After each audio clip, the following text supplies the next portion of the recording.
বিসমিল্লাহ। আসসালামু আলাইকুম। আমি এখানে পাকোড়া বানাচ্ছি। আলু আর লাউয়ের খোসা চিকন করে কেটে নিয়েছি, কাঁচা চিকন করে কেটে তারপর পানিতে ভালো করে ধুয়ে নিয়েছি। আলু ভাজির মতো কুচি করে কেটে নিয়েছি, পাকোড়া বানাবো। লাউয়ের খোসা কুচি করে কাটা, আলু কুচি করে কাটা, এর মধ্যে এখন দেবো পেঁয়াজ আর কাঁচামরিচ।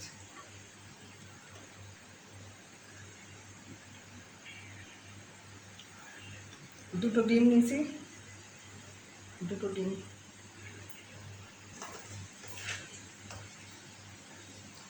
লবণ,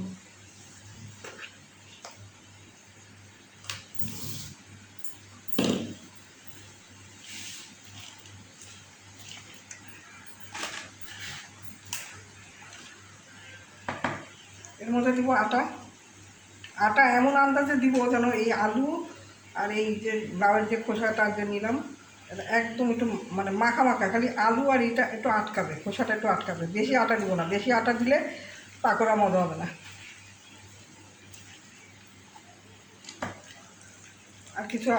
আরও কিছু আটা দিব।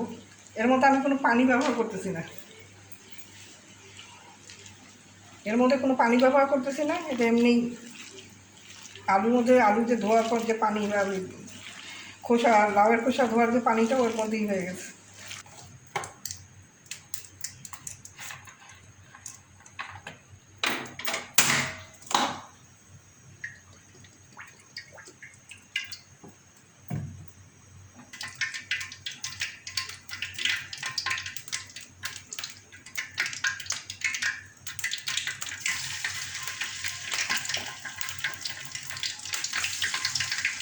এটা মাখানোর সময় আমি এর মধ্যে কোনো পানি দিইনি।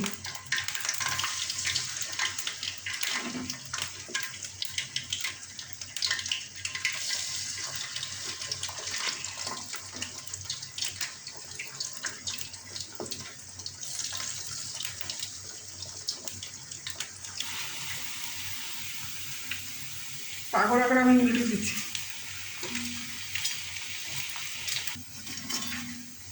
পাকোড়া ভাজা হয়ে গেছে, এখন আমি এগুলো উঠিয়ে নিচ্ছি। এভাবে করে আমি সবগুলা পাকোড়া ভেজে তুলবো।